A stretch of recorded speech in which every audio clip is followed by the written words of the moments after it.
Hoy en cinedigital.tv platicaremos acerca de las cámaras de segunda generación.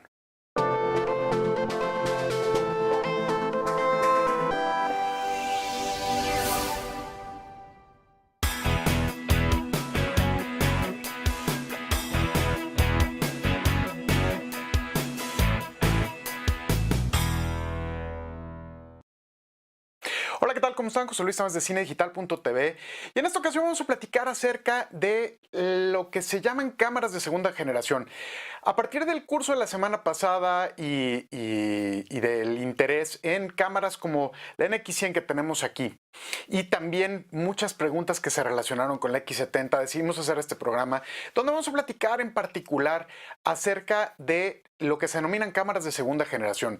Ha habido muchísimas preguntas con respecto a si esta cámara es mejor que A o que B o que C, etcétera. Entonces, primero tenemos que entender cómo funciona y cómo ha evolucionado todo este tema de las cámaras para poder entender el lugar de estos equipos en el mercado. En el 2009, 2010 más o menos, se empezaron a hacer populares las cámaras de sensor pequeño, sensor generalmente de 1/3 de pulgada, un sensor muy chiquito, que grababan en AVC-HD. Un códec que en su momento era un códec bastante bueno, al principio tuvo cierta reticencia a mucha gente, muchas personas lo utilizamos y de hecho se implementó en muchos equipos, en el caso de Sony la NX30, la FS100, FS700, A50, en el caso de Canon XA10, las cámaras de Panasonic, la AC90, AC30, todas estas grababan en AVC HD en el 2009, 2010 más o menos.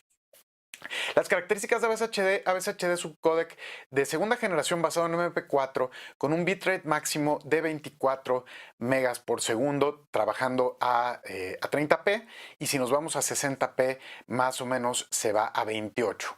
Entonces es un códec que trabaja en Full HD con buena calidad. Sin embargo, evidentemente, como todo en la tecnología, todo esto va avanzando. Entonces, la primera gran diferencia con las cámaras de primera generación contra las cámaras de segunda generación es el códec.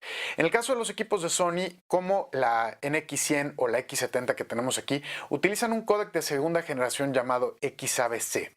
El XAVC es un códec mucho más robusto, con mucho mejor profundidad de color, mucho más bitrates, etcétera, que aunque están derivados del MP4, pertenecen a un perfil distinto. Es decir, es una evolución de los códecs MP4.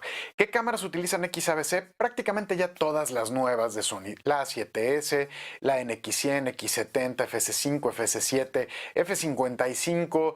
Es decir, prácticamente todas las cámaras nuevas utilizan XAVCS. ¿Por qué? Porque es un códec muchísimo más eficiente. Por ejemplo, en el caso del NX100, como cámara de segunda generación, a diferencia con una cámara que graba en AVC HD, esta graba en Full HD en XAVC-S a 50 megabits por segundo en lugar de los 24 megabits que trabaja el AVC HD. Entonces tenemos el doble de información. ¿Esto qué significa? Tenemos obviamente mucho más material con que trabajar, mucho menos compresión, mucho más nitidez de color. En el caso de la X70 que tenemos aquí, esta trabaja en XAVC-L, que trabaja en 422 a 50 megabits por segundo en el caso de HD y en el caso de 4K, porque recordemos que la X70 también tiene la opción de grabar en 4K cuando le ponemos el firmware adicional, trabaja en 420 pero en 100 megabits por segundo. Entonces tenemos un códec bien robusto, tenemos una profundidad de color muy buena, con niveles muy superiores al AVC HD. Si tuviéramos que trabajar en AVC HD por alguna circunstancia, estos equipos también graban en AVC HD. No se los recomiendo, evidentemente siempre hay que buscar trabajar con el mejor códec posible. Sin embargo, si nosotros lo queremos, estos dos equipos lo pueden hacer sin ningún problema. Ambas trabajan tanto en XAVC como en AVC HD. Entonces, esta es una de las primeras diferencias, los códecs. Todos estos demás equipos a los que normalmente hacemos referencia en todas estas preguntas que nos hacen son de primera generación, siguen trabajando en AVC HD, XA10, la AC90, AC30 y son equipos sobre todo que ya tienen muchísimos años en el mercado. La XA10 por ejemplo salió en el mercado en el 2010, de hecho nosotros la compramos no me acuerdo si a principios del 2010 o a mediados del 2010, es decir, es un equipo que ya tiene 6 años en el mercado. Entonces, Obviamente, en términos de tecnología, la tecnología ha avanzado muchísimo en ese tiempo. Entonces, esto es algo que hay que considerar. Cuando nosotros invertimos en un equipo, generalmente tenemos la expectativa de que el equipo nos dure muchos años, que tenga vigencia de muchos años para poder pagar nuestra inversión. Entonces, es importante que en el momento en el que decidamos por qué equipo comprar, sea un equipo relativamente nuevo, que a lo mejor tenga 1 o 2 años en el mercado, está perfecto, pero si es un equipo que tiene 6 años en el mercado, sinceramente yo me abstendría de comprarlo. Otra gran diferencia, el tamaño del sensor. Las cámaras de hace algunos años, las cámaras de video tradicional, tenían un sensor muy pequeñito, un sensor de 1/3, un sensor de 2/3 era lo grande. Por ejemplo, cámaras como la X1 tenían un sensor de 2/3. Cámaras como la XA10, como todas estas, tenían un sensor de 1/3, es decir, un sensor muy pequeñito. ¿Qué significa esto del sensor pequeñito? Hay dos variantes. La primera de ellas es la cantidad de luz que puede recibir el sensor. Las cámaras con sensor grande, por ejemplo, estas dos que tenemos aquí, tienen un sensor de 1 pulgada. Eso significa que tienen muchísimo más, reciben mucho más luz, pueden recibir mucho más luz. Y por el otro lado, lo cual hace que las cámaras sean mucho mejores en situaciones de poca luz que una que tenga un sensor pequeñito. Y por el otro lado, podemos jugar más con la profundidad de campo. Al tener un sensor grande, podemos jugar mucho más con la profundidad de campo, como se puede hacer con cámaras de cine digital. Entonces, nos da la flexibilidad de poder jugar con la profundidad de campo, de lograr ese look desenfocado que mucha gente busca, pero al mismo tiempo tenemos todas las ventajas de una cámara de video tradicional. Tenemos autoenfoque, tenemos una serie de herramientas, tenemos obviamente audio profesional, tenemos una serie de ventajas grandes.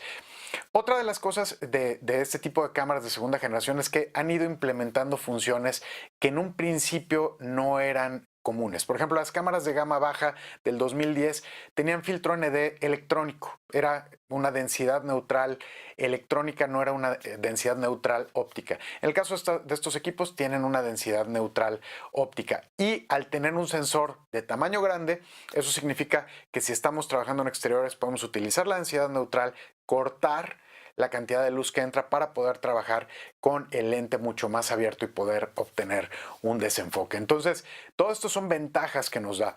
A diferencia, por ejemplo, de las DSLRs que mucha gente sigue utilizando, estas no se calientan, no tienen límites de grabación, las baterías en el peor de los casos duran 2 horas y media o 3.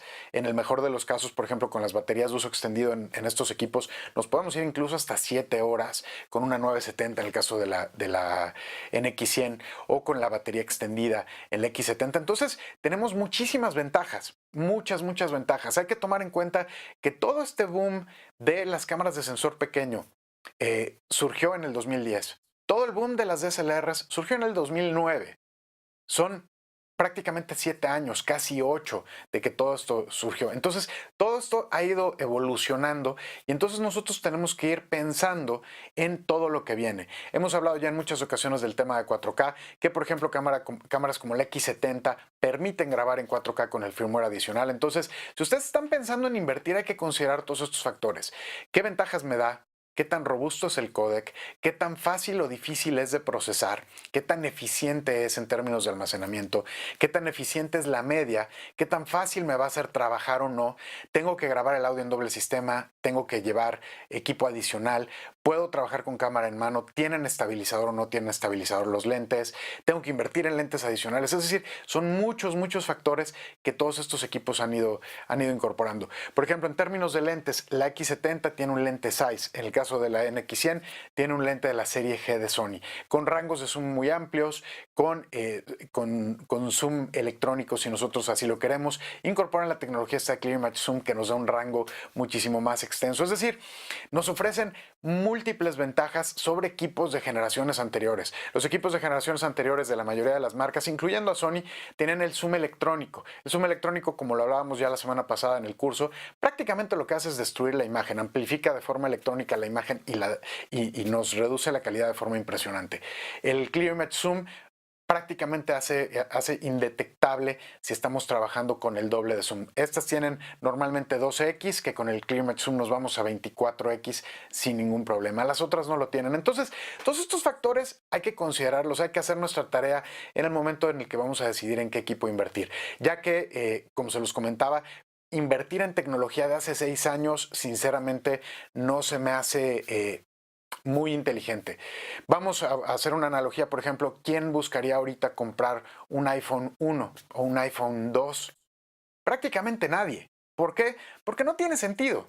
Simplemente ya no tiene sentido. La tecnología ha avanzado en este tiempo, ¿no? Lo mismo pasa con los equipos Android. El primer Nexus que hubo pues es completamente diferente al Nexus que acaba de salir o al Galaxy S7, etcétera. Hay que pensar en todo eso y tomar la decisión de compra correcta. Evaluar qué es lo que nos ofrecen los equipos, qué vida pueden tener estos equipos y en base a eso decidir. Pues si tienen alguna duda, algún comentario, por favor visiten la página www.cinedigital.tv y haremos todo lo posible por contestar sus dudas. Pues me despido, mi nombre es José Luis Tamés y nos vemos en la siguiente de cinedigital.tv. Muchas gracias. Adiós.